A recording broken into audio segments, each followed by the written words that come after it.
பார்த்தீங்கன்னா யெகோவா ராப்பா, யெகோவா ரூவா, யெகோவா சாலோம், காண்பவரே, காப்பவரே, வழிநடத்துகிறவரே, ஆசீர்வதிக்கிறவரே, சாரோனின் ரோஜா, ஆயிரங்கள் சிறந்தவர், அற்புத அதிசயமானவர், ஆலோசனை கர்த்தர், திராட்சை செடி, அப்படின்னு நம்முடைய ஆண்டவருக்கு அநேக பெயர்கள் கொடுக்கப்பட்டிருக்கிறது. அநேக பெயர்கள் கொடுக்கப்பட்டிருக்கிறதுனாலே அவர் அநேக ஆண்டவர்கள் அல்ல. வேதம் நமக்கு சொல்கிறது ஒரே தேவன் நமக்கு. ஆனால் இந்த அநேக பெயர்கள் நாம் பார்க்கும் பொழுது இந்த பெயர்களிலே இப்படி ஒரு பெயர்கள் காண்போம். எப்படின்னா வாக்குத்தத்தங்கள் தேவன் என்று சொல்லி நாம் பார்க்கிறோம்.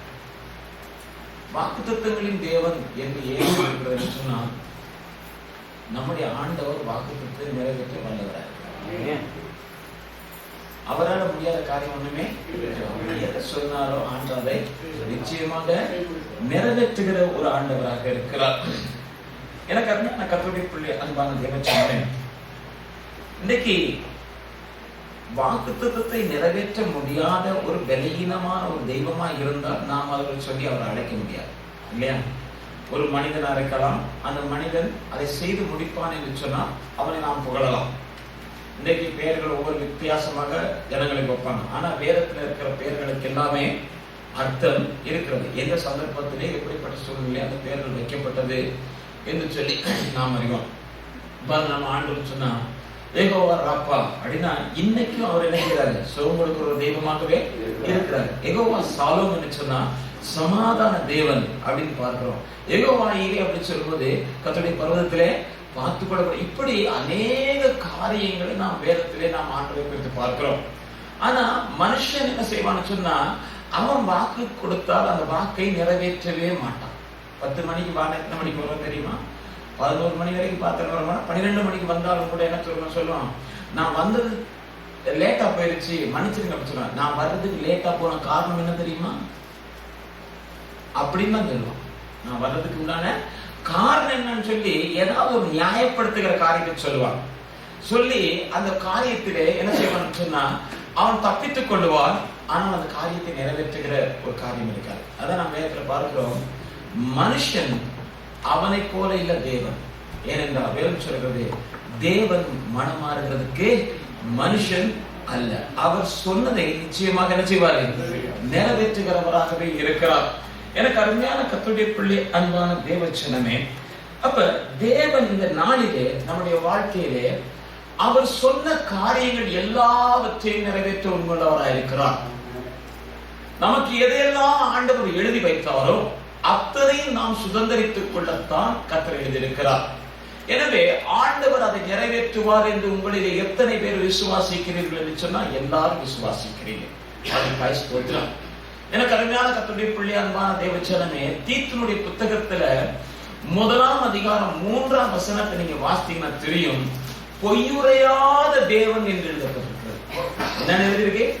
பொய்யுரையாத தேவன் என்று. நீங்க எபிரேயருடைய புத்தகத்துல 10ஆம் அதிகாரம் 23ஆம் வசனத்தை நீங்க வாசித்து பார்த்தீங்கன்னா தெரியும், வாக்குத்தத்தம் பண்ணினவர் எப்படிப்பட்டவரா? உண்மை உள்ளவர் என்று எழுதப்பட்டிருக்கிறது.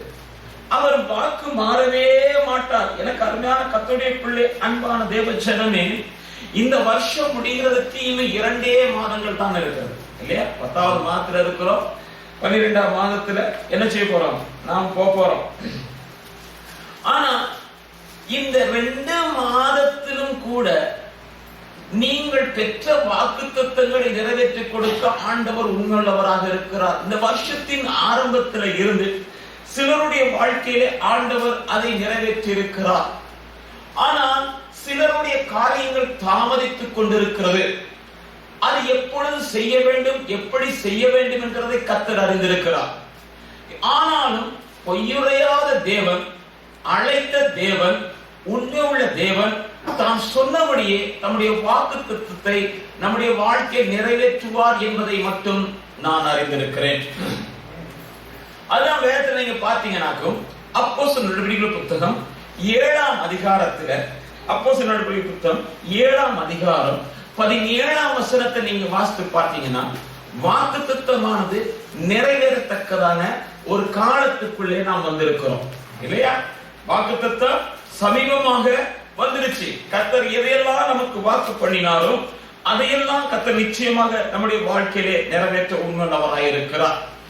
ஏனென்றால் நம்முடைய ஆண்டவர் பொய்யுரையாதவர் என்று சொல்லி பார்க்கிறோம். அவர் உண்மையுள்ள தெய்வம். அதே வேளையிலே அவருடைய வார்த்தையை அவர் கனப்படுத்துகிற ஒரு தேவனாக இருக்கிறார். நீங்க 1 சாமுவேல் புத்தகம் 3ஆம் அதிகாரம் 19ஆம் வசனத்தை நீங்க வாசித்து பார்த்தீங்கன்னா தெரியும். தேவன் சொன்ன தம்முடைய வார்த்தைகளில் ஒன்றாகிலையும் என்ன செய்யல? கீழே சும்மா கீழே போடுற வார்த்தை சொல்லல, அள்ளி வீசுற வாக்குத்தத்தங்களை கொடுக்கவில்லை. இன்னைக்கு அரசியல்வாதிகள் வந்தா அள்ளி கொடுப்பாங்க, ஆனா ஒண்ணும் நடக்காது. ஆனால் கர்த்தர் எதை சொன்னாரோ அதில் ஒன்றும் கீழே விழுகிறது இல்லை என்று சொல்லி பார்க்கிறோம். 1 ராஜாக்களுடைய புத்தகம் 8ஆம் அதிகாரம் 56ஆம் வசனத்தை நீங்க வாசித்து பார்த்தீங்கன்னா, மோசேக்கு கர்த்தர் சொன்ன நல் வார்த்தைகளில் ஒன்றாகிலும் தவறவில்லை என்று சொல்லப்பட்டிருக்கிறது. இந்த மோசே அழைத்தது போலதான் கர்த்தர் உங்களையும் என்னையும் அழைத்தார். மோசே பிறக்கிறதுக்கு முன்பதாகவே கர்த்தர் அவனை எப்படி திட்டம் பண்ணினாரோ அதே போலதான் உங்களையும் என்னையும் திட்டம் பண்ணினார். நம்மை பேர் சொல்லி அழைத்தவர் அந்த மோசேக்கு சொன்ன நல் வார்த்தைகளில் ஒன்றாகிலும் தவறவில்லை என்று சொன்னால், இந்த மாலையில் கூடியிருக்கிற தேவ ஜனத்துக்கு சொன்ன வார்த்தைகளில் ஒன்றாகிலும் தவறாது, ஒன்றாகிலும் கீழே விழாது என்று நான் சொல்லுவேன். எனக்கு அருமையான கர்த்தருடைய பிள்ளையே, அன்பான தேவ ஜனமே, நீங்க பார்த்தீங்கன்னு சொன்னா, உதாரணமாக நான் ஒரு காரியத்தை சொல்வேன். ஆனா 2 நாளாகமத்தின் புத்தகத்துல 32ஆம் அதிகாரம் 24ஆம் வசனத்தை நீங்க வாசிக்கும் போது பாத்தீங்கன்னா, அங்கே எசேக்கியா ராஜாவுக்கு ஆண்டவர் வாக்கு பண்ணின வார்த்தையை அதை நிறைவேற்றி கொடுத்தார் என்று சொல்லி பார்க்கிறோம். இந்த எசேக்கியா ராஜா வியாதிப்பட்டு போனார். ஏசாயாவை அனுப்பி ஆண்டவர் சொல்லுகிறார், வீட்டு காரியங்கள் எல்லாவற்றையும் நீ ஒழுங்கு செய்து கொள், ஏனென்றால் உன்னுடைய நாட்கள் நிறைவேறுகிறது என்று சொன்ன போது அவன் சுவர்புறமாக திரும்பி, ஆண்டவரே நான் செய்த காரியங்கள் எல்லாவற்றையும் ஒரு விசை நினைவு கூறும் என்று சொல்லி ஜெபித்த போது ஆண்டவர் மனமிறங்கி அவனுக்கு ஒரு வாக்கு கொடுக்கிறார்.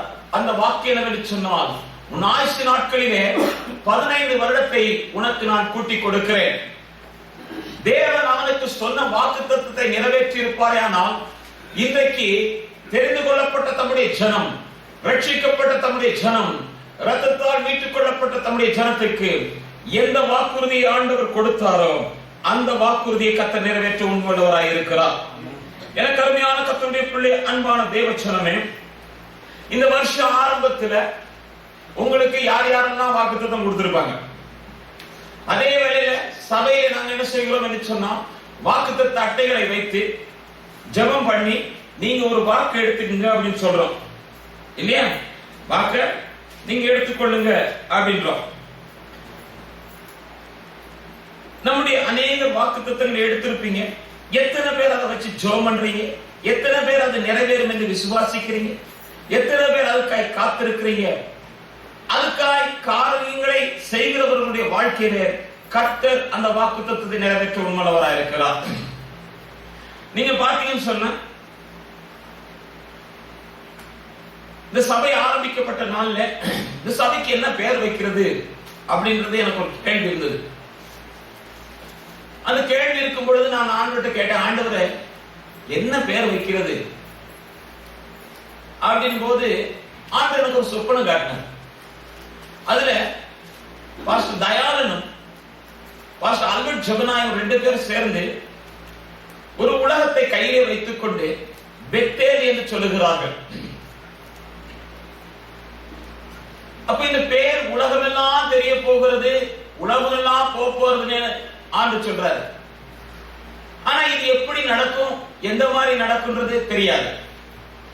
எங்ககிட்ட பெரிய சுவிசேஷ கூட்டங்கள் வைக்க, எங்களை விளம்பரப்படுத்துகிறதுக்கு எந்த விதத்திலும் ஒன்றுமே இல்லை.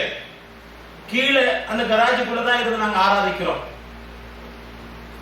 அப்படிப்பட்ட நேரத்துல கர்த்தர் சொன்ன வாக்குத்தத்தம் நிறைவேறும் என்று சொல்லி நான் விசுவாசித்தேன். அதே வேளையில ஆண்டவர் சொன்ன இன்னொரு காரியத்தை அந்த மாலையில் உங்களுக்கு நான் மகிழ்ச்சியோடு தெரிவிப்பேன் என்றால், அந்த நாட்களிலே ஆண்டவர் சொன்னாரு, 3 தொட்டிகள் ஆண்டவர் எனக்கு காட்டினார். பெரிய ஒரு சொப்பனம், 3 தொட்டிகள், அதுல மீன் இருக்கிறதாக காட்டினார். நான் விசுவாசிக்கிறேன் கர்த்தர் அவ்விதமாக நம்முடைய திருச்சபை ஆசீர்வதிப்பார். ஒருவேளை நான் இருப்பேன், இல்லாமல் போகலாம். ஆனால் தேவஜனமாகிய நீங்கள் அந்த வாக்குத்தத்தம் நிறைவேறத்தக்கதாக ஜெபிக்கிறவர்களாக, ஒத்துழைக்கிறவர்களாக, உறுதியாய் உழைப்பீர்கள் என்று சொன்னால் தேவன் எதை சொன்னாரோ அதை நிறைவேற்றி கொடுக்க அவர் உண்மையுள்ளவராக இருக்கிறார். எனக்கு அருமையான கர்த்தருடைய பிள்ளை, அன்பான தேவஜனமே, அன்னைக்கு நானும் மகன் ராபர்ட்சன் ஒன்னா இருக்கும் போது அவன் இடத்துல ஒரு காரியம் சொன்னான். என்னன்னா, பாப்பா, நீங்க இத்தனை வருஷமாக உறுதியாக சபையில நீங்க நிலைச்சு நின்னுட்டீங்க அப்படின்னு. நான் அவன் எப்படி சொன்னான், இந்த வார்த்தை எப்படி சொன்னான் அவன் சொல்லல. ஆனால் தேவனுடைய ஆவியானவர் அந்த வார்த்தையை எனக்கு கொடுத்து பலப்படுத்தினார் என்று சொல்லி எனக்குள்ளே நான் விசுவாசித்துக் கொண்டேன். ஏனென்றால் ஆரம்ப நாட்கள்ல இருந்து இந்த நாள் வரைக்கும் என்னுடைய வீட்டில் இருக்கிற அந்த 3 பேரும் என்னோடு கூட இந்த சபை கட்டத்தக்கதாக பல உபத்திரவங்கள் வந்து, பல நெருக்கங்கள் வந்து, வெயில், மழை, குளிர், பனி என்று சொல்லி பாராமல் எல்லாவற்றிலும் என்னோடு கூட வழி தாங்கி நடந்து வந்தார்கள். இப்படி நடந்து வந்தாலும் கூட சில நேரத்தில் கேட்பாங்க, நீங்க சொல்றீங்களே சபை கட்டுறதுன்னு, ஆனா ஒன்னையுமே காணமே, உலகமெல்லாம் தெரிய போகிறதே, எங்க ஒன்னையுமே காணமே அப்படின்னு சொல்லும் போது நான் ஒரு நாள் சொன்னேன், ஒரே ஒரு போதகர் ஒரே ஒரு விசுவாசியை வச்சு 25 வருஷம் பிரசங்கம் பண்ணாரு. 25வது வருஷத்துல தான் அவருக்கு முதலாவது ஆத்மா வந்தது. நானும் பிரசங்கம் பண்றேன், ஆண்டவர் அத்தா மாதிரி எனக்கு ஒரு காரியம் செய்வார். யாரப்பா அந்த ஊழியக்காரன்? நான் என்ன, ஆபிரகாம் தான். அன்றைக்கு ஆபிரகாம் 25 வருஷமாக அந்த வாக்குத்தத்தத்தை நம்பியிருந்தான். கர்த்தர் அதை நிறைவேற்றினார். அதுபோலதான் இன்றைக்கு நான் விசுவாசிக்கிற கர்த்தர் இந்த காரியத்தை செய்தார் என்று விசுவாசிக்கிறேன். அன்றைக்கு அந்த ஊழியக்காரரை காட்டி அந்த காரியத்தை சொன்ன கர்த்தர், நான் நினைச்சேன் எப்படிப்பா பேர் போக போகுது அப்படின்னு. ஒரு நாள் ராத்திரி வேளையில ஒரு போன் வந்தது, எங்களுடைய வானொலிக்கு நீங்கள் ஒரு செய்தி கொடுக்க முடியுமா என்று சொல்லி. கனடாவில் யாரு எவருன்னு தெரியாது, சரின்னு கொடுத்ததுன்னு. இன்னொரு கொஞ்ச நாள் கழிச்சு சொன்ன, ஜெர்மனியில இருந்து ஒரு தொலைபேசி வந்தது, எங்களுடைய வானொலிக்கு நீங்கள் செய்தி கொடுக்கிறீர்கள் என்று சொல்லி. சரின்னு கொடுத்தோம். இன்றைக்கு எங்களுடைய வெப்சைட் மூலமாக, யூடியூப் மூலமாக இதெல்லாம் நடக்கும். இப்படிப்பட்ட காரியங்கள் இருக்குன்னு எனக்கு ஒண்ணுமே தெரியாது. ஆனால் உலகத்திலே எந்தெந்த மூலைகளிலோ இருந்து ஜனங்கள் அதை பார்க்கிறார்கள், அதை கேட்கிறார்கள் என்று சொல்லும் பொழுது தேவன் தாம் வாக்கு பண்ணினதை அதை நிறைவேற்றினார் என்று சொல்லி நான் விசுவாசிக்கிறேன். எனக்கு அருமையான கர்த்தருடைய பிள்ளை, அன்பான தேவஜனமே, இதை ஒரு உதாரணமாக சொன்னாலும் கூட உங்களுக்கு ஆண்டவர் எதை வாக்குத்தத்தம் பண்ணினாரோ அதை நிறைவேற்ற அவர் உண்மையுள்ளவர். எனக்கு அருமையான கர்த்தருடைய பிள்ளை, அன்பான தேவஜனமே, நீங்க அப்படியா இருந்தா இந்த வேதத்தின் வாக்குத்தத்தம் என்னுடைய வாழ்க்கையில் நிறைவேற வேண்டும் என்று எத்தனை பேர் விசுவாசிக்கிறீங்க? வேதத்தின் வாக்குத்தத்தம் நிறைவேறணும்னா சும்மா இல்ல, நமக்கு தெரியும் கட்டளை எல்லாம் இருக்கு, கட்டளைக்கு பிறகுதான் வாக்குத்தத்தம், அதை நான் பேச வரல. ஆனா வேதத்தின் வாக்குத்தத்தம் நமக்கு நிறைவேற நாம் செய்ய வேண்டிய சில படிகள் இருக்கிறது. அதை குறித்து இந்த மாலையில் நான் உங்களோடு கூட நான் பகிர்ந்து கொள்ள ஆசைப்படுகிறேன். முதலாவது, வேதத்தில் நீங்க பார்த்தீங்கன்னு சொன்னா அநேக வாக்குத்தத்தங்கள் இருக்கு. அநேக வாக்குத்தத்தங்கள் இருக்கு. ஆதியாகமத்திலிருந்து வெளிப்படுத்தல் வரைக்கும் நீங்க என்ன செய்யலாம்? வெளிப்படுத்தல் என்ன வாக்குத்தத்தம் இருக்கு?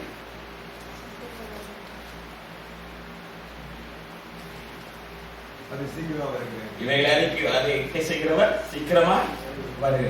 ஆதியாகமத்திலிருந்து நான் பெரிய காரியாக்குவோம், ஆசீர்வதிப்போம், பேரை பெருமைப்படுத்த நீங்கள் இப்பொழுது இருக்கிறதை பார்க்கணும், 1000 மடங்கு ஆசீர்வதிக்கப்படுவீர்கள், உன்னை வாழாக்காமல் தலையாக்குவதை கீழாகாமல் மேலாவாய் நான் உன்னோடு கூட செய்யும் காரியங்கள் பெரிதாக இருக்கும். அதே வேற என்ன நிறைய வாக்குத்தத்தம், உன்னை என் உள்ள கையில் வரைந்து வைத்திருக்கிறேன், நான் உன்னை மறக்கிறதில்லை, உன்னை தூக்கி சுமப்பேன். அதே வேலை ஆண்டு சொல்றாரு, நீ போகிற இடமெல்லாம் உன்னை தேவதூதர்கள் வைத்து பாதுகாக்கிறேன், அது மட்டும் இல்லை நானே உன் கூட இருப்பேன், இந்த உலகத்தின் முடிவு வரைந்தும் நான் உங்களோட கூட இருப்பேன். இப்படி நிறைய வாக்குத்தத்தங்கள் எல்லாம் ஆண்டவர் கொடுத்திருக்கிறார். இந்த வாக்குத்தத்தங்கள் எல்லாம் இருந்தாலும் கூட என்னுடைய வாழ்க்கையிலே சில வாக்குத்தத்தங்களை நான் மிகவும் விரும்பி நேசிக்க உண்டு. அதுல ஒரு வாக்குத்தத்தம் என்னன்னு சொன்னா, ஆண்டவர் சொன்னாரு, ஆதியாகமத்தின் புத்தகம் 28ஆம் அதிகாரம் 15ஆம் வசனத்தில் யாக்கோபுக்கு சொன்னாரு, நான் உனக்கு சொன்னதை நிறைவேற்றும் அளவும் நான் உன்னை கைவிடுகிறதும் இல்லை, விட்டு விலகிறதும் இல்லை என்று சொன்னார். என்ன சொன்னாரு? நான் உனக்கு சொன்னதை நிறைவேற்றும் அளவும் உன்னை கைவிட மாட்டேன், உன்னை விட்டு விலக மாட்டேன் என்று சொல்லி நானும் கிட்டத்தட்ட இப்ப நியாயமான வருஷம் பிரசங்கம் பண்ணிருக்கேன், எவ்வளவு பிரசங்கம் பண்ணிருக்கேன். ஆனா நான் வாக்குத்தத்தங்களை ரொம்ப நேசிக்கிறது. அதாவது பேசப்பட்ட வாக்குத்தத்தங்களிலே எனக்கு பிடித்தமான வாக்குத்தத்தங்களை வைத்து ஜெபிக்கிறதும், அதை சிந்திக்கிறதும், அதை தியானிக்கிறதும், அதை பற்றி மற்றவர்களோடு கூட பகிர்ந்து கொள்ளுகிறதுமா இருக்கிறது. 2013ஆம் ஆண்டிலே புது வருஷத்துக்கு கொடுக்கப்பட்ட செய்தியிலே, அதாவது வேர் அழிந்து கட்டை செத்ததை நான் உயிர்ப்பிப்பேன் என்று சொன்ன அந்த வாக்குத்தத்தத்தை, அந்த செய்தி தான் எல்லா செய்திகளையும் விட நான் மேலாக நேசிக்கிற செய்தி. ஏன்னா அந்த வாக்குத்தத்தமானது ஆண்டவர் கொடுத்த வாக்குத்தத்தம் நிறைவேறும் என்று சொல்லி நான் நேரம் கிடைக்கிற நேரம் அதை பார்ப்பேன். நான் முடிஞ்சு சொல்லுங்க பார்ப்பேன். அதே வேலையில என்ன செய்வேன் சொன்னா அதை நான் ஆண்டவருடைய சமூகத்தில் அறிக்கை செய்வேன். கர்த்தர் இன்றைக்கு அப்படி அறிக்கை செய்கிற ஒவ்வொரு காரியத்தையும் அவர் நிறைவேற்ற உண்மையுள்ளவராயிருக்கிறார்.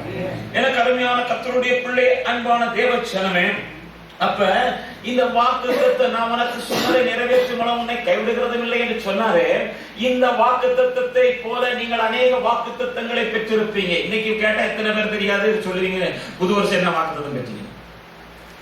புது வருஷம் என்ன அன்னைக்கு கொடுத்தீங்க பாஸ்டர், பைபிள்ல ஒரு இடத்துல வச்சோம், அதுக்காக போச்சு, பரவாயில்லை.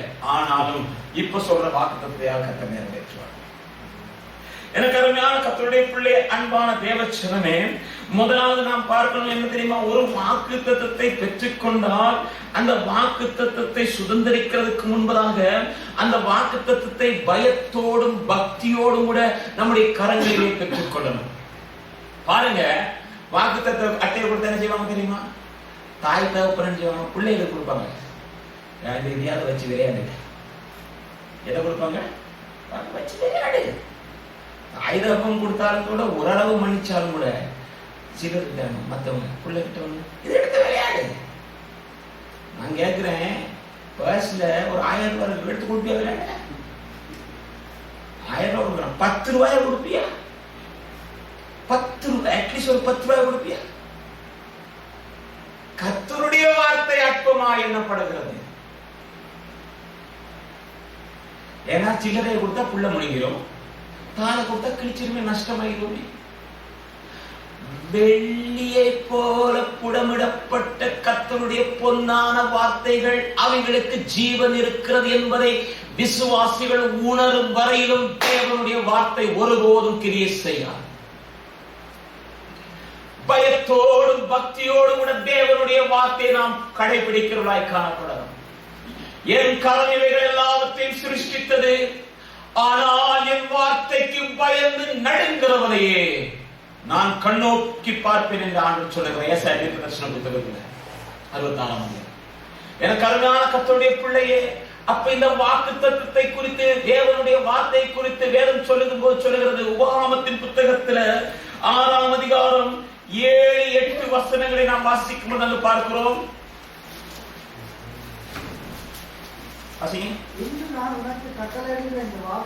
இன்று நான் உனக்கு கட்டளையிடுகிற இந்த வார்த்தைகள் உன் இருதயத்தில் இருக்க கடவுது, அவைகளை உன் பிள்ளைகளுக்கு கருத்தாய் போதித்து நீ வீட்டில் உட்கார்ந்து இருக்கும் போதும், நீ நடக்கிற போதும், நீ படுத்து கொள்ளும் போதும், எழுந்திருக்கிற போதும் அவைகளை குறித்து பேசி அவைகளை உன் கையின் மேல் அடையாளமாக கட்டிக் கொள்வாயாக. ஞாபகக்குறியாய் இருக்க கடவுது, அவைகளை உன் வீட்டு நிலைகளிலும் உன் வாசல்களிலும் எழுதுவாயாக. வீட்டு நிலைகளிலும் வீட்டு வாசல்களிலும் செவுத்துல என்ன செய்யணும்? கர்த்தருடைய வார்த்தையை எழுதணும். இன்னைக்கு போய் ஒரு முடிவு பார்த்துட்டேன், என்ன சொன்னா, கேலண்டரை வெட்டி உள்ள இடத்துல போஸ்ட் அடிச்சா யாரு நம்மளால அப்படிதான் செய்யும். சொன்னீங்க, நான் செஞ்சேன். அப்படி கர்த்தருடைய வார்த்தையை நீ நடக்கும் போதும், படுக்கும் போதும், உட்கார்ந்து இருக்கும் போதும், எழுந்திருக்கும் போதும் அவைகளை தியானித்து உன் நிலைகளிலும் உன் சுவர்களிலும் நீ என்ன செய்ய வேண்டும் என்று சொன்னான். அவைகளை எழுதுகிறது மட்டுமல்ல, உன் பிள்ளைகளுக்கு நீ கருத்தாய் அவைகளை போதிக்க வேண்டும் என்று வேதம் சொல்லுகிறது. அப்படித்தானே? பிள்ளைகளுக்கு ஆண்டவருடைய வார்த்தையை போதிக்கணும். ஏன்னா அந்த வாக்கு தத்தங்களை சிறு வயதிலிருந்து அந்த பிள்ளைகளை என்ன செய்யணும்? படிக்கணும். அதுக்காக என்ன செய்யணும்?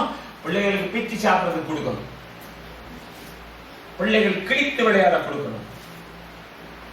பாஸ்டர் கண்டு நீங்க ஒண்ணும் சொல்லல, இன்னைக்கு தான் சொல்லுங்க. நான் ஏன் சொல்லுவேன்? அவர் தான் பார்த்துட்டு இருக்காரு, திருப்பியா நான் சொல்லுவேன்?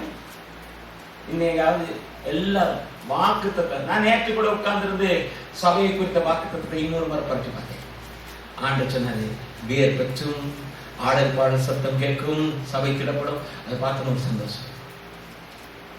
எத்தனை பேருக்கு இந்த வருஷம் வாக்குத்தத்தம் எல்லாருக்கும் தெரியும்? ஏன்னா கூட்டம் முடிஞ்ச இந்த வருஷம் வாக்குன்னு சொல்லணும்னா தெரியும்.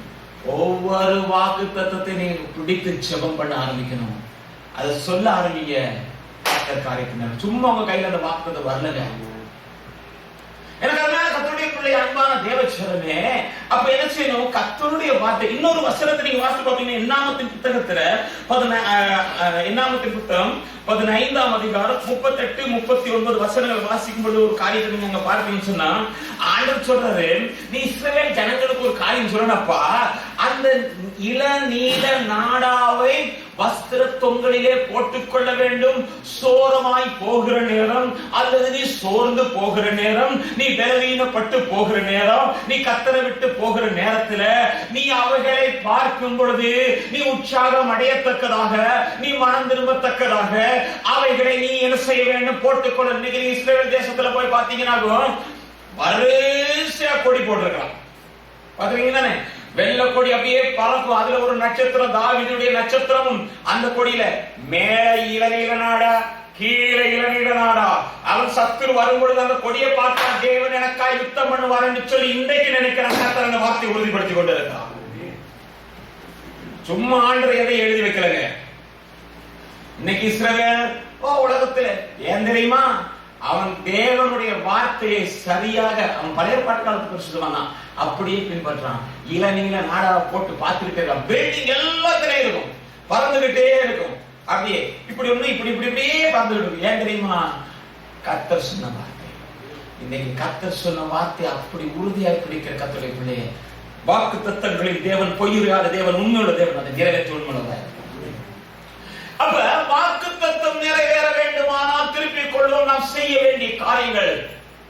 எபிரேயருடைய புத்தகம் 11ஆம் அதிகாரம், எபிரேயருடைய புத்தகம் எபிரேயருடைய புத்தகம் 6ஆம் அதிகாரம் 11ஆம் வசனத்துக்கு நேராக நாம் திருப்பிக் கொள்வோம். வாசி. நீங்கள் அசதியாய் இராமல் வாக்குத்தத்தமான ஆசீர்வாதங்களை விசுவாசத்தினாலும் நீடிய பொறுமையினாலும் சுதந்திரத்துக் கொள்ளுகிறவர்களை பின்பற்றுகிறவர்களாயிருந்து. என்ன சொல்றாரு? நீங்கள் என்ன செய்யணும்? அசதியா இராமல் எப்படி இருக்கணும்? நீடிய பொறுமையினாலும் விசுவாசத்தினாலும் என்ன செய்யணும்? அதை பின்பற்றணும். முதல்ல என்ன செய்யணும்? அதிகாரம் 11ஆம் வசனத்துல பாருங்க. நீங்கள் முதலாவது அசதியா இருக்கிறது. வாக்கு பிறகுமா இருந்தா என்ன செய்யக்கூடாது? நம்மளுக்கு என்ன, அது பரவாயில்ல, அது சாப்பிட்டு போட்டு இருக்கட்டும், குப்பையில போனா பரவாயில்லன்னு இருக்கக்கூடாது. யோசுவா கூட சொல்றாங்க, எந்த மட்டும் நீங்கள் அசதியா இருப்பீங்க, போய் உங்களுக்கு சுதந்திரமா இருக்கிறத என்ன செய்ய எடுத்துங்க. அசதியா இருக்கக்கூடாது. வாக்கு தத்தம் பெற்ற தேவனுடைய பிள்ளைகள் இந்த வருஷத்துல என்ன வாக்கு தத்தம் பெற்றீங்களோ அதுல அசதியா இருக்கக்கூடாது. இரண்டாவது என்ன செய்ய வேண்டும் என்று சொன்னா, நீங்க விசுவாசத்தோடு கூட இருக்கணும். அந்த வார்த்தை நிறைவேறும், அந்த வார்த்தை என்னுடைய வாழ்க்கை நிறைவேறும், என் பிள்ளைகளுடைய வாழ்க்கையில் நிறைவேறும், என் குடும்பத்தில் அது நிறைவேறும் என்று சொல்லி நீங்கள் விசுவாசத்தோடு கூட இருந்தால் மட்டும்தான் அந்த வாக்குத்தத்தம் நிறைவேறும்.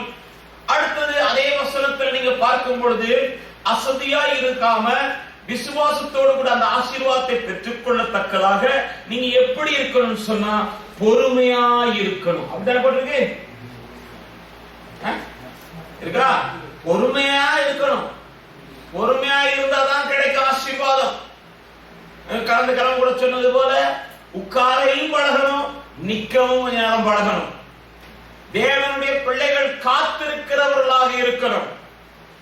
எபிரேயர் புத்தகம் 6ஆம் அதிகாரம் 15ஆம் வசனத்தை நீங்க வாசிக்கும் பொழுது பார்ப்பீங்கன்னு சொன்னா, அங்க எப்படி போட்டிருக்கு?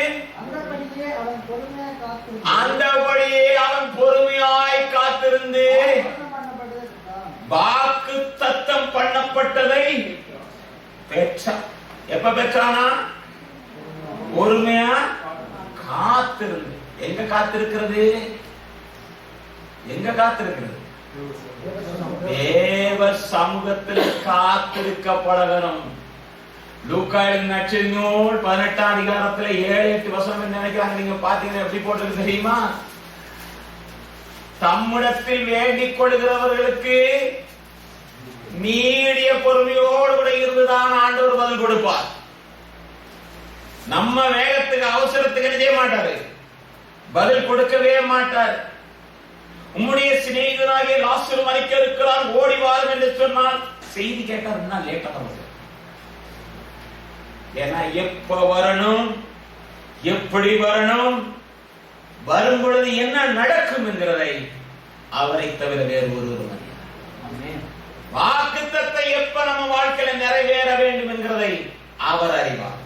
அப்படி காத்து பொறுமையோடு கூட ஒரு கர்த்தருடைய பிள்ளை இருக்கும் பொழுது ஏசாயா தீர்க்கதரிசன புத்தகம் 40ஆம் அதிகாரம் 31ஆம் வசனம் சொல்கிறபடி கர்த்தருக்கு காத்திருக்கிறவர்களுக்கு என்ன நடக்கும் என்றால், கழுகுகளைப் போல சிறகடித்து பறப்பார்கள். அவர்கள் ஓடினாலும் நடந்தாலும் இளைப்படையார்கள், சோர்வடையார்கள். ஹல்லேலூயா! எனக்கு அருமையான கர்த்தருடைய பிள்ளை, அன்பான தேவ ஜனமே, அப்ப காத்திருக்கணும். முதலாவது பொறுமையோடு கூட விசுவாசத்தில் அசதியாயிராமல் அதை என்ன சொன்னா பற்றி பிடித்துக் கொள்கிறவர்களா இருக்கணும். இரண்டாவது என்ன செய்யணும் சொன்னா கர்த்தருக்கு காத்திருக்கிறவர்களா இருக்கணும். எத்தனை பேர் வாக்குத்தத்தம் நிறைவேறும் என்று காத்திருக்கிறீங்க? ஒன்று பேராது இருக்கிறீங்க. கஷ்டம். எனக்கு அருமையான கர்த்தருடைய பிள்ளை, அன்பான தேவச்சனம், எபிரேயர் புத்தகம் 10ஆம் அதிகாரம் 23ஆம் வசனம் சொல்கிறது என்னவென்று சொன்னால், நம்பிக்கையிலே வாக்குத்தத்தத்தை அறிக்கை செய்கிறவர்களாய். எப்படி இருக்கு? நம்பிக்கையிலே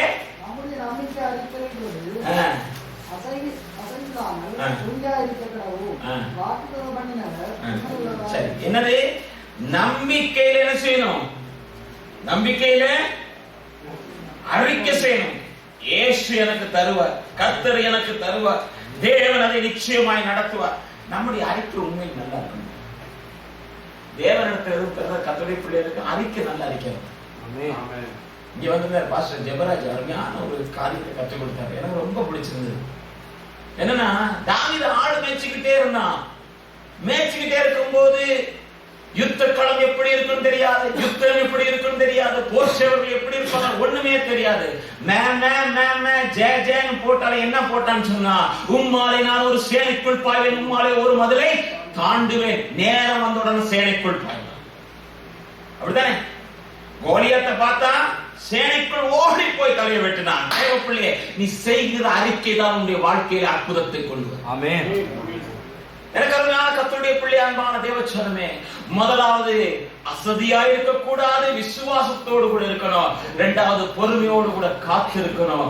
மூன்றாவது நம்பிக்கையிலே நல்ல அறிக்கை செய்கிறவர்களாய் நாம் காணப்படணும். நாலாவது நீங்க பார்த்தீங்கன்னு சொன்னா, ஒரு காரியம் இங்கே நாம் செய்வோம். என்னன்னு சொன்னா செய்வோம், ஆனா அப்படி இப்படின்னு ஒரு மாதிரி செஞ்சிடும். ரோமர் கழுதிருக்கும் 4ஆம் அதிகாரம் 21ஆம் வசனத்தை வாசித்து பார்த்தீங்கன்னா, ஆபிரகாம் என்ன செய்தான்? விசுவாசித்தான், அறிக்கை செய்தார். அடுத்தது கர்த்தரை அவன் மகிமைப்படுத்தினான் என்று சொல்லி பார்க்கிறோம். வாசிங்க.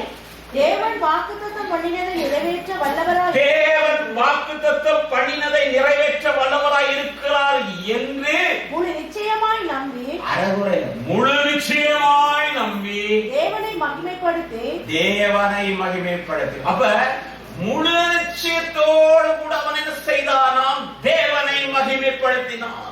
ஆண்டவர் எனக்கு இதை நிச்சயமா செய்வார் என்று கர்த்தரை மகிமைப்படுத்தின. மகிமைப்படுத்தின நல்லா துதிக்கிறது, கர்த்தர் ஆரவரிக்கிறது, கர்த்தர் பாடுறது, கர்த்தர் புகழுகிறது. என்னன்னா, வாக்குத்தத்தம் பண்ணினவர் இன்னார் என்று நான் அறிவேன். வாக்குத்தத்தம் பண்ணினவர் அதை செய்து முடிப்பார் என்று நான் அறிவேன். அவர் சொன்னதை நிறைவேற்றுவார் என்று நான் அறிவேன். எனவே நான் அவரை துதிப்பேன், அவரை மகிமைப்படுத்துவேன், அவரை பாடுவேன். இன்னைக்கு தேவ ஜனங்கள் ஏன் உற்சாகம் இல்லாம இருக்கிறாங்க? ஏன் துதிக்கும் போது சோர்வடைகிறாங்க? ஏன் விலையினப்பட்டு போறாங்கன்னா, வாக்குத்தத்தங்களின் தேவனை அறியாது இருக்கிறார்கள். நம்மை வழிநடத்துகிற தேவனை அறியாது இருக்கிறார்கள். அதனாலதான் துதி வருதில்லை. ஸ்தோத்திரம் வருதில்லை, ஆண்டவரை மகிமைப்படுத்த முடியாம இருக்கு. ஆனா தேவச்சனமே, உன்னை அழைத்தவர் உன்னை வழி நடத்தி உன்னை ஆசீர்வதிக்க வேண்டுமானால் நீ வாக்குத்தத்தங்களை பற்றி பிடித்துக் கொண்டு அறிக்கை செய்து ஆண்டவரை மகிமைப்படுத்துவாய். இந்த 2 மாத்திர கதை அதிசயம்.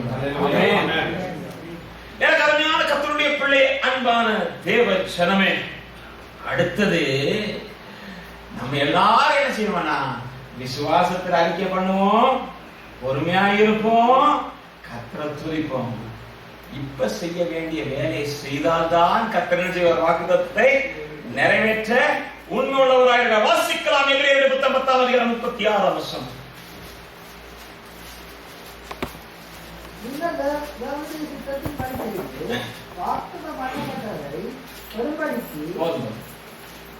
வாக்குத்தத்தம் பண்ணப்பட்டதை பெறுகிறதுக்கு என்ன செய்யணும்?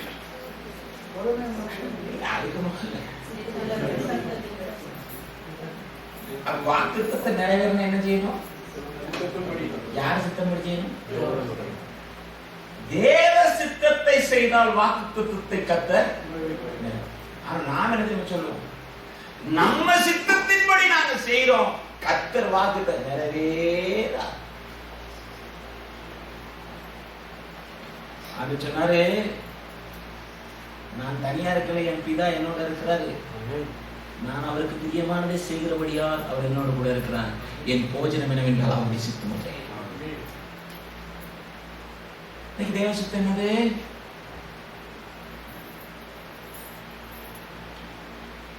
எல்லாத்தையும் இங்க கொண்டு வந்திருக்காரா? அவர் சொன்னார, இன்னொரு புத்தகத்தை தேடி வாசின்னு இதோட செய்யலாம். பிரமாணங்களை பின்பற்றணும். அடுத்து என்னது?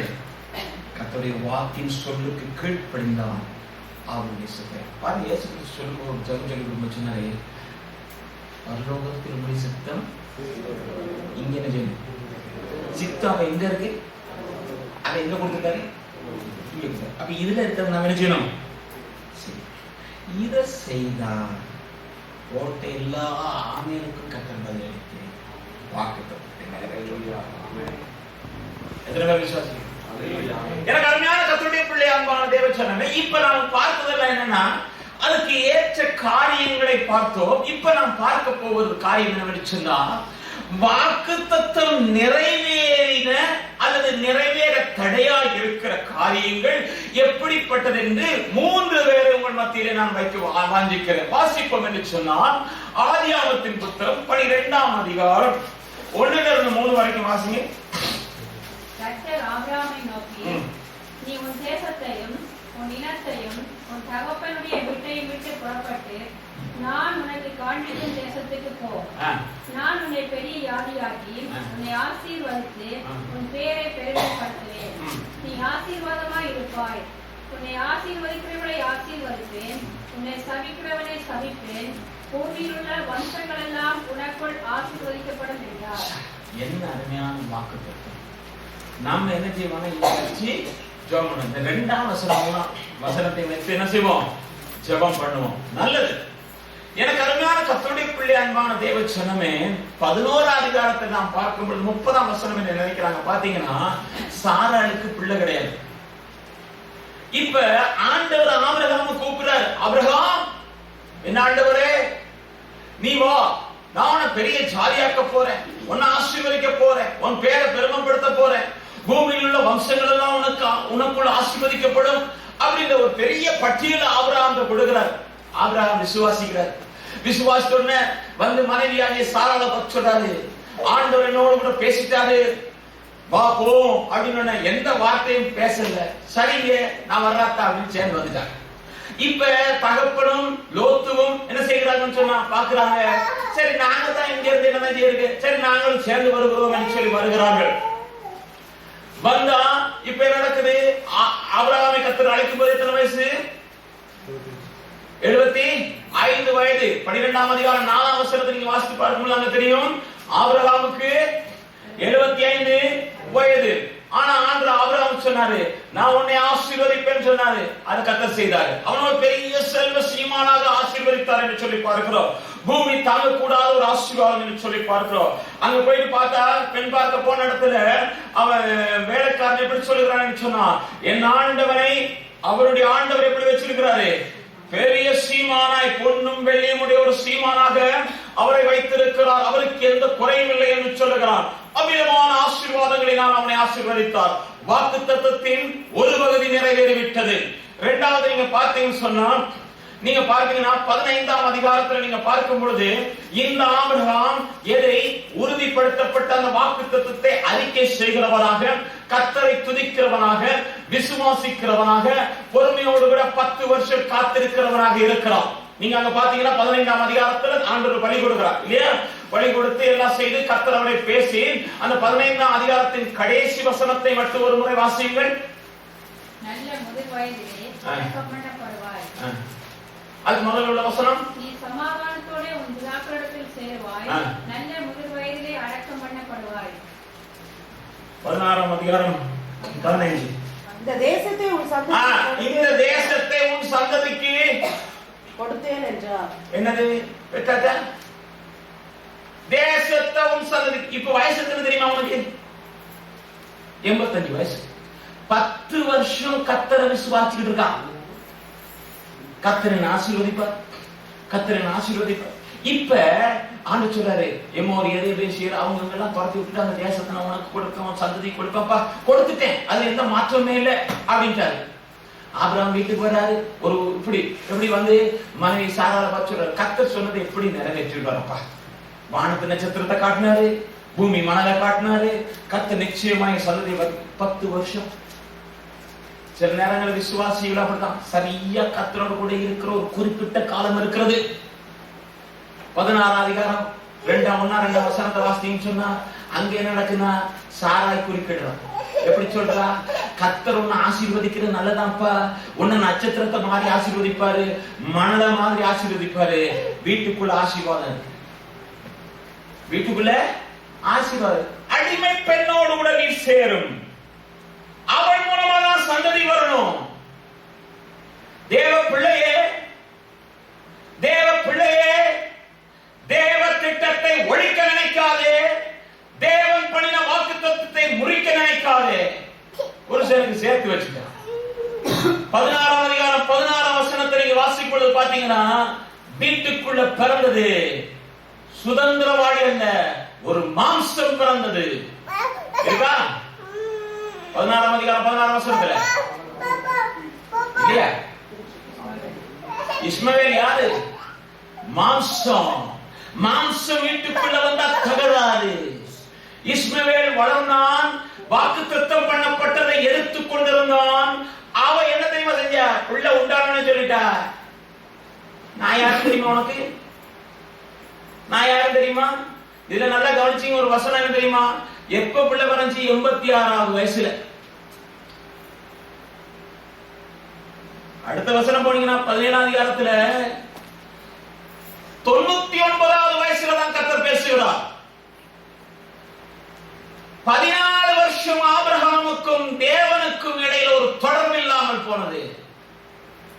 மாம்சம் எங்கே தலையிடுகிறதோ அங்கே தேவனுக்கும் மனுஷனுக்கும் இடையில ஒரு பெரிய பிளவு வரும்.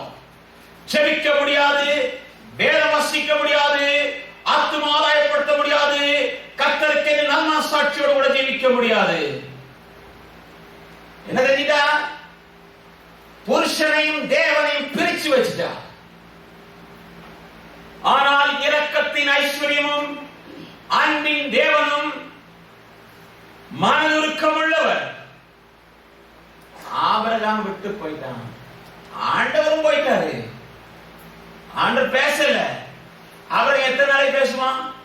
இப்ப டெலிபோன் எடுத்து இங்க இருந்து எடுத்தாங்க ஹலோன்னு சொன்னா நீங்க தொடர்ந்து பேச முடியும். சத்தம் இல்லாட்டி நீங்க டப்புன்னு வச்சிருவீங்க. ஆபிரகாம் அப்படி இருந்தா, கர்த்தர் மறந்துட்டாரு. சரி, எப்படியோ வாழ்க்கையை கொண்டு போகணும். ஆனால் அந்த தேவன் அதை மறக்கல்ல. நான் உனக்கு சொன்னதை நிறைவேற்றும் அளவும் நான் உன்னை விட்டு விலகிறதில்லை, உன்னை கைவிடுகிறதில்லை என்று சொன்ன கர்த்தர் ஆபிரகாமை தேடி வருகிறார். 99ஆவது வயதிலே கர்த்தர் ஆபிரகாமுக்கு தரிசனமாகி, ஆபிரகாமே 17:1-2 வசனம் நீ வாசிங்க. ஆபிரகாமோடு கூட ஒரு உடன்படிக்கை படி சொல்லுகிறாரு. ஆபிரகாமே, நீ எனக்கு முன்பதாக நீ உத்தமனாய் நடந்து கொண்டால் உன்னை நான் பழுகவே பழுக பெருக செய்வேன் என்று சொன்னவர் இரக்கமுள்ள தேவனாயிருக்கிறார். என்ன செய்யணும்? நீ எனக்கு போனதெல்லாம் போச்சுப்பா, நீ போனதெல்லாம் இப்ப நீ என்ன செய்யணும்? எனக்கு முன்பதாக உத்தமனாய் சொல்லுங்க, உத்தமனாய் தெளிவா சொல்லுங்க. உத்தமனாய், உத்தமனாய் வசனத்தை பாருங்க. அதுக்கு மேல என்ன செய்யணும்? உத்தமனா நடக்கும். அப்படிதானே? ஒரு பெரிய போர்டு உத்தமன் அதான் அதான் நான் உத்தமன் இல்லப்பா. நீ உத்தமனாய் எனக்கு முன்பதாக நடந்து காட்டு.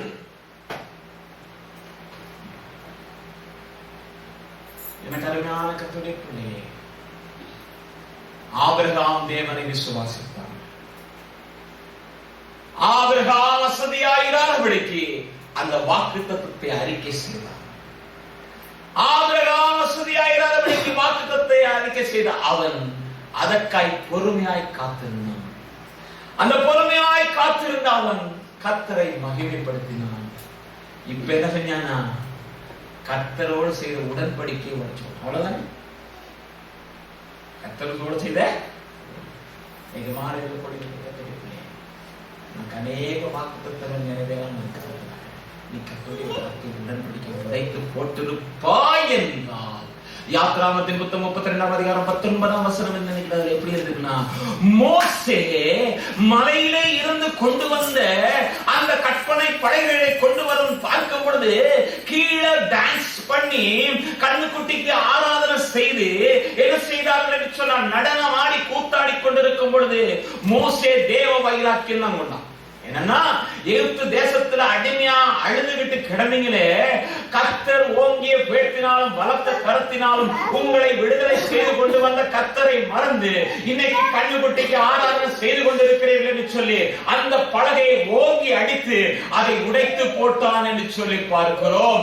ஆனால் மனதுக்கத்தின் தேவன் 34ஆம் அதிகாரம் 1ஆம் வசனத்தில் சொல்கிறார், மோசே அதிகாலையிலே எழுந்து நீ சீனாய் மலைக்கு வாப்பா, நீ உடைத்து போட்ட அந்த பலகைகளுக்கு இணையாக 2 பலகைகளை இணைத்துக் கொண்டு வா, நான் அதிலே மறுபடியும் எழுதுவேன் என்று சொல்லுகிறவர். இன்றைக்கு உனக்கும் எனக்கும் மத்தியிலே அசைவாடி கொண்டிருக்கிற ஆவியானவர் என்ன சொல்லுகிறார் என்று சொன்னார், நீ என் உடன்படிக்கை உடைத்து போட்டிருக்கிறாய். உன்னுடைய வாக்குத்தத்தத்தை சுதந்திரித்துக் கொள்ளத்தக்கதாக, நான் சொன்னதை உன் வாழ்க்கையில் நிறைவேற்றத்தக்கதாக, புதிதாக எழுதத்தக்கதாக நீ இணைத்துக் கொண்டு மறுபடியும் ஒரு மனம் திருந்தலோடு கூட வா.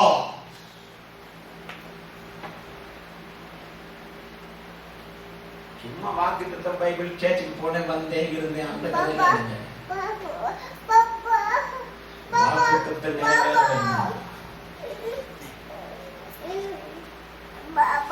உடன்படிக்கை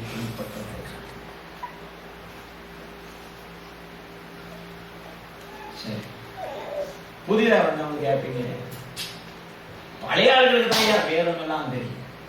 பழைய ஆளுகளுக்கு வேதம் தெரியும், இந்த வாக்குத்தத்தம் என்னன்னு தெரியாது, ஒண்ணுமே தெரியாது. கர்த்தர் எங்களுக்கு ஏதாவது வச்சிருக்காரா?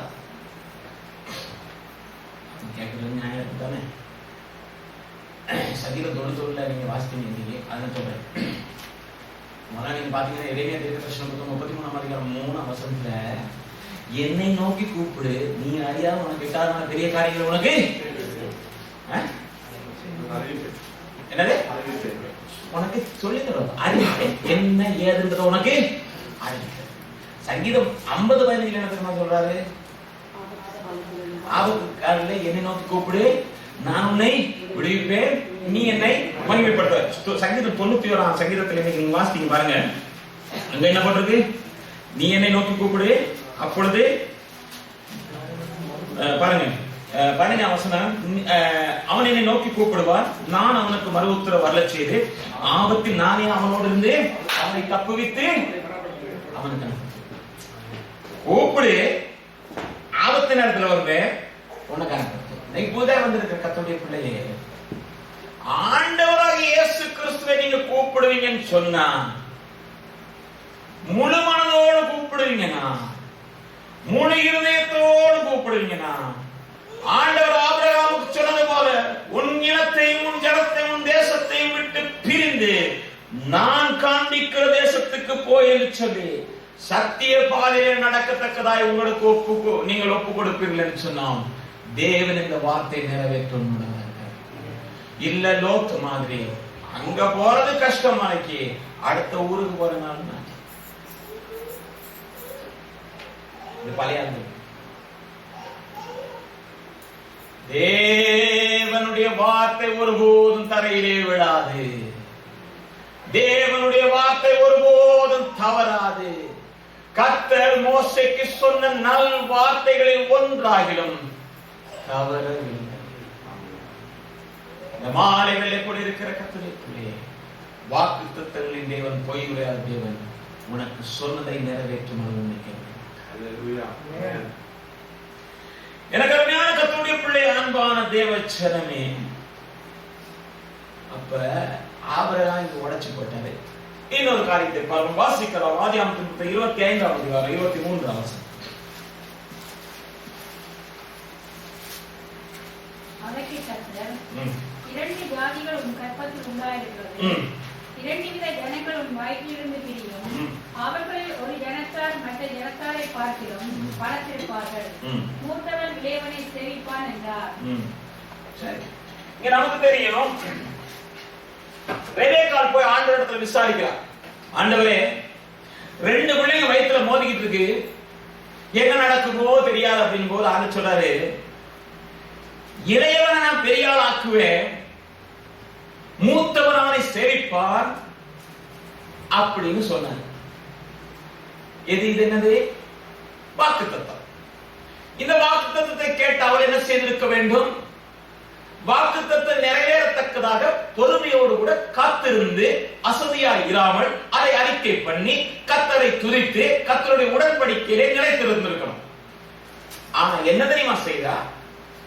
வாக்குத்தத்தத்தை கர்த்தர் கொடுத்து விட்டார், எப்படியாவது அதை குறுக்கு வழியிலே நிறைவேற்ற வேண்டும் என்பதற்காக அப்பங்கிட்ட நீ வேஷமாறி போய் எப்படியாவது அதை பெற்றுக்கொள்ள என்று அனுப்பினால் வாக்குத்தத்தத்தின் ஆசீர்வாதத்தை பெற்றுக் கொண்டான், வாழ்க்கையில் நிம்மதி இழந்துவான். யாக்கோபு ஓடிக்கிட்டே எங்க என்ன பெற்ற ஆசீர்வாதம் நிச்சயமானது ஓடுறான். கேட்டா சொல்றா, பரதேசியா சஞ்சரித்த நாட்கள் தான் கூட. அங்க போனா மாமன் வீட்டுல ஏமாத்து, ஒன்ன கொடுத்து ஏமாத்துனா, கூலியை கொடுக்காம ஏமாத்துனா. வாக்குத்தத்தம் உன்னை ஆசீர்வதித்து உன் பேரை பெருமைப்படுத்தி உன்னை பூமியின் சகல ஜனங்களுக்குள்ளும் மேன்மையாக வைப்பேன் என்று சொல்லி கர்த்தர் சொன்ன வாக்குத்தத்தம் நிறைவேற வேண்டுமானால் பொறுமையோடு இருக்கணும், குறுக்கு வழியில போக.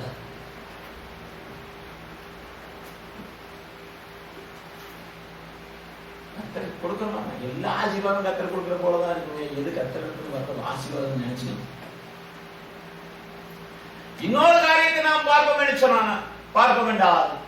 சங்கீதம் 105 நாம் பார்க்கும் பொழுது பாருங்கள், சங்கீதம் 105 17 18 வசனங்களை வாசிக்கும் பொழுது பார்க்கிறோம், கர்த்தர் ஒரு புருஷனை எகிப்துக்கு அனுப்பினார். அது யார் தெரியுமா? யோசேப்பு என்கிறவன். அவனுடைய எப்படி இருந்ததா? அவன் சிறையாக விற்கப்பட்டு அவன் கால்கள் விலங்கு போடப்பட்டு அவன் பிராணன் எப்படியா இரும்பிலே அடைக்கப்பட்டதை எதுக்கு என்று சொன்னால், கர்த்தர் சொன்ன வசனம் அவன் வாழ்க்கையிலே நிறைவேறும் வரைக்கும் கர்த்தருடைய வார்த்தை அவனை புடமிட்டது. கர்த்தருடைய வசனம் அவனை புடமிடுதுங்க. எப்படி? சும்மா இருந்த யோசேப்புக்கு ஆண்டவர் சொப்பனம் கொடுத்தாரு. ஒரு அரிக்கட்டு நிக்குதப்பா, அது உன்னுடைய அரிக்கட்டப்பா. உள்ள அரிக்கட்டெல்லாம் என்ன செய்யுது?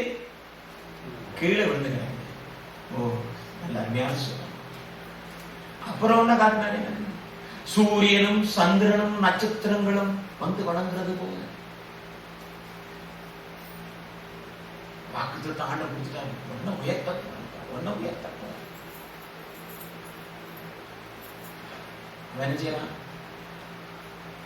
உடனே அறிக்கை சேர்ப்பாங்க. யாருக்குன்னா சகோதரர், நீங்க எல்லாம் ஒரு நாளைக்கு வந்து என்ன வணங்குவீங்க, அம்மா அப்பாவோட வருவாங்க அப்படின்னு பெருசா அப்பா எல்லாத்தையும் சொல்லி சந்தோஷமா இருக்கு. ஏன்னா கர்த்தர் சொன்னதை நிச்சயமா நிறைவேற்றுவான்னு அவன் விசுவாசிச்சான்.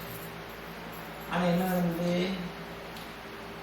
சிறைச்சாலதான் எல்லாரும் வந்து அவனை வணங்குவாங்கன்னு பார்த்தா இவன் எல்லாரையும் வணங்க வேண்டிய ஒரு சூழ்நிலை. போறவரான எப்படி அடிச்சிருப்பான் தெரியுமா? ஒத்திபார், நம்ம ஐயா வீட்டுல நீ இப்படி ஒரு அக்கிரமத்தை செஞ்ச, ஐயோக்கிய பைய எங்கேயோ இருந்து வந்து உனக்கு சாப்பாடு கொடுத்த இந்த மாதிரி வேலையா செய்த அடிச்சிருப்பான். கொஞ்சம் கற்பனை இருக்கும்.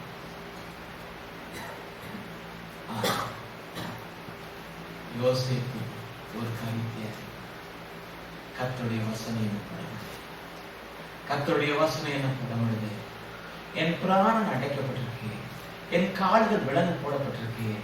ஆனால் சொன்ன வார்த்தை கர்த்தர் நிறைவேற்றார். அதுக்காக அவன் பொறுமையோடு தேவ பிள்ளையே, உன்னுடைய வாழ்க்கையில் நீ பெற்ற வாக்குத்தத்தங்களுக்கு மாறான காரியங்கள் நடந்து கொண்டிருக்கிறதா? விசுவாசிக்க முடியாத அளவுக்கு நீ மிகவும் பிரச்சனைக்குள்ள பகிர்கிறையா? நீ நெருக்கப்படுகிறையா? நீ ஒடுக்கப்படுகிறையா? நான் உனக்கு சொன்னேன், பொன்னிலும் பசும் பொன்னாக நீ மாற வேண்டும் என்பதற்காக கர்த்தருடைய வசனம் உன்னை புடவிட்டுக் கொண்டிருக்கிறது. மல்கியா தீர்க்கதரிசன புத்தகம் 3ஆம் அதிகாரம் 3ஆம் வசனத்துல அவர் உட்கார்ந்து லேவியனை புடவிடுகிறார். லேவியனை புடவிடும் பொழுது, அக்கினி பரிசோதிக்கும் பொழுது, அக்கினி சுத்திகரிக்கும் பொழுது வேதனைகள் இருக்கும். வேதனை முடிந்தவுடனே விலையில பெற்றவனாய் கர்த்தர் மாற்றப்படுவார்.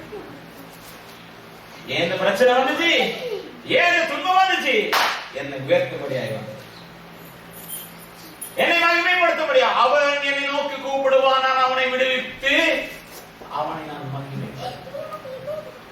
இன்னைக்கு படம் எடுக்கிற ஒரு நேரத்துக்குள்ள நீ வந்திருக்கலாம். அந்த படம் எடுக்கிற நேரத்துக்குள்ள நீ அசதியாய் இராத படிக்கும், முறுமுறுப்போடு தர்க்கிப்போடு கூட இராத படிக்கும். ஆபிரகாம் அதை விசுவாசித்து கர்த்தரை மகிமைப்படுத்தினது போலவே நீ மகிமைப்படுத்துவாய் என்றால் உன்னை மகிமைப்படுத்த என் ஆண்டவர் வருவார். எனக்கு அருமையான கர்த்தருடைய பிள்ளை, அன்பான தேவ ஜனமே, கலாத்தியருடைய புத்தகத்துல 3ஆம் அதிகாரம் 29ஆம் வசனத்தை நாம் வாசிக்கும் போது பார்க்கிறோம். நீங்கள்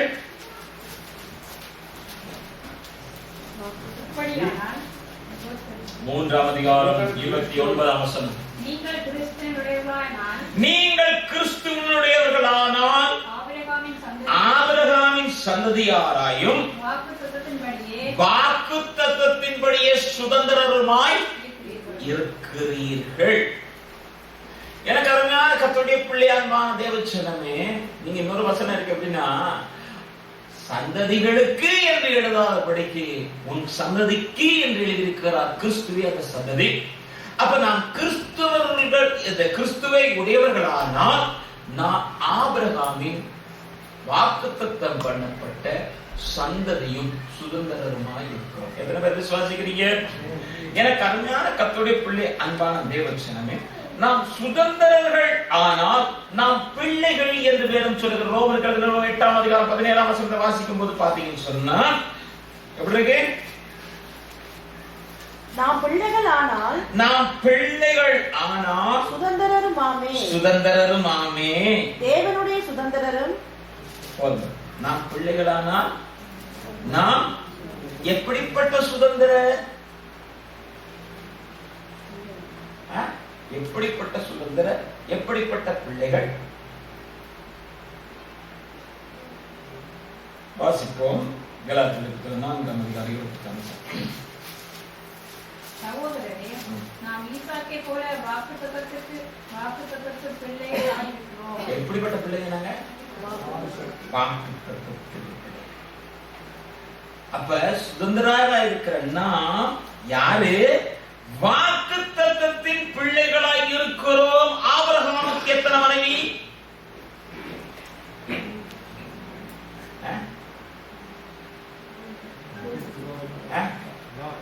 4. எத்தனை? 4. கேத்துரால் 1, சாரால் 1, ஆகார் 1, 4வது ஆளு சரி. இந்த 3 பேரை நாம் தியானிப்போம். கூட்டிட்டு வந்தவ, சேர்த்துக்கிட்டவ, சேர்த்து வைக்கப்பட்டவ, ஆக இவனா சேர்த்துக்கிட்டது கேட்கிறான். ஆதியாகமம் 25 மணி நேரத்துல 5:6 பாத்தீங்கன்னா, ஆபிரகாம் தனக்கு உண்டான யாவையும் ஈசாக்கு கொடுத்தார். ஆபிரகாமின் இருந்த மறுமனையாட்டிகளின் பிள்ளைகளுக்கோ ஆபிரகாம் நன்கொடைகளை கொடுத்து போயிட்டு வாங்க. உயிரோட இருக்கும்போதே கிஃப்ட். எல்லாரையும் ஆண்டு உலகத்துல படைச்சது அவர் தான். உங்களுக்கு கிஃப்ட் வேணுமா? அவருக்குள்ள எல்லாம் கிஃப்ட் வேணுமா? உள்ளதெல்லாம் வேணுமா? ஈசாக்கை போல வாக்குத்தத்தம் பண்ணப்பட்டவர்களுக்கு ஆபிரகாம் தனக்கு உண்டான எல்லாவற்றையும் கொடுக்க உண்மையுள்ளவராயிருக்கிறார். கேத்துரால 5 பிள்ளை இருந்து 5 பிள்ளைங்க என்ன தெரியுமா? 50 உயிரோடு இருக்கும்போது பிரைஸ் கற்பிக்காம. இன்னைக்கு பிள்ளைகள் யார் தெரியுமா? மாம்ச சித்தத்தினாலும் புருஷ சித்தத்தினாலும் பிறவாமல் தேவனுடைய ஆவியினாலே பிறந்தவர். ஹல்லேலூயா. ஆவியினாலே பிறந்தவங்களுக்கு இன்னைக்கு ஆண்டவர் வாக்குத்தத்தம் அவரோடு கூட அவருடைய எல்லாவற்றையும் கொடுக்கிறது. மாதிரியே தெரியல கத்த விசுவாசித்து. எனக்கு அருமையான கர்த்தருடைய பிள்ளை, அன்பான தேவ ஜனமே, நீங்க வாசித்து பார்த்தீங்கன்னு சொன்னா 2 கொரிந்தியர் புத்தகம் 7ஆம் அதிகாரம் 1ஆம் வசனத்தை வாசிக்கும் பொழுது, இப்படிப்பட்ட வாக்குத்தத்தங்கள் உடையவர்களாய் இருக்கிற நாம் ஆவியிலும் ஆத்துமாவிலும் சரீரத்தில் உண்டாகிற எல்லா சுசியும் நீங்க தேவ பக்தியோடு கூட பரிசுத்தமாகுதலை பூர்ணப்படுத்த கடவோம். அப்படித்தானே? இல்லையா? இப்படிப்பட்ட வாக்குத்தத்தங்கள் நமக்கு உண்டாயிருக்க பிரியமானவர்களே, மாம்சத்திலும் ஆவியிலும் உண்டான எல்லா சுசியும் நீங்க நம்மை சுத்திகரித்துக் கொண்டு பரிசுத்தமாக்குதல் தேவ பயத்தோடு கூட. மேல கொஞ்சம் வாசித்து பார்த்தீங்கன்னா எப்படி போட்டிருக்குன்னா, 6ஆம் அதிகாரத்துல கடைசியில வாசித்தீங்கன்னு சொன்னா, நீங்கள் அவர்கள் நடுவிலிருந்து புறப்பட்டு பிரிந்து போய் அசுத்தமானதை தொடாதிருங்கள், அப்பொழுது நீங்கள் எனக்கு இருக்கா? 6ஆம் அதிகாரத்துல வாசிங்க பாப்போம். ஆனபடியால் நீங்கள் அவர்கள் நடுவிலிருந்து புறப்பட்டு பிரிந்து போய் அசுத்தமானதை தொடாதீர்கள் என்று கர்த்தர் சொல்கிறார். அப்பொழுது நான் உங்களை ஏற்றுக்கொண்டு உங்களுக்கு பிதாவாய் இருப்பேன், நீங்கள் எனக்கு குமாரரும். இப்படிப்பட்ட வாக்குத்தத்தத்தை பெற்ற தேவ பிள்ளையே, மாம்சத்திலும் ஆவியிலும் உண்டாகிற சகல அசுசி நீங்க நீ உன்னை சுத்திகரித்துக் கொண்டு தேவ பயத்தோடு கூட பூர்ணமாக்குதல் நீ விரும்பாய் என்றால், வாக்குத்தத்தம் பண்ணினவர் போய் உரையாட உன்னுள்ள தேவன் இந்த வருஷத்திலே உனக்கு என்ன வாக்குத்தத்தை கொடுத்தாரோ அதை நிறைவேற்ற அவர் உண்மையுள்ளதாக. எனக்கு அருமையான கர்த்தருடைய பிள்ளையே, இன்னொரு வாக்குத்தத்தத்தை மட்டும் நான் சொல்லி முடிக்கிறேன். இதெல்லாம் பூமிக்குரிய ஆசீர்வாதங்கள். இன்னொரு பெரிய பரமாசீர்வாதத்தை கர்த்தர் தம்முடைய பிள்ளைகளுக்கு 1 யோவான் புத்தகம் 2ஆம் அதிகாரம் 25ஆம் வசனத்தில் போட்டு நித்திய ஜீவனை கொடுக்கிற வாக்கு. இது வேற எங்கேயுமே கிடைக்காது. ஆண்டவர் தான் இந்த வாக்குத்தத்தத்தை இந்த வாக்குத்தத்தம் நம்முடைய வாழ்க்கையிலே நடக்கத்தக்கதாக வாசிங்க. எபிரேயர் புத்தகத்தில் 4ஆம் அதிகாரம் 1ஆம் வசனம். ஆனபடியினாலே அவருடைய இளைப்பாறுதலில்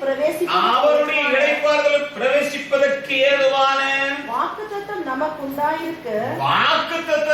உண்டாயிருக்க உங்களில் ஒருவன் அதை அடையாமல் பின்வாங்கி போனவனாக காணப்படாதபடிக்கு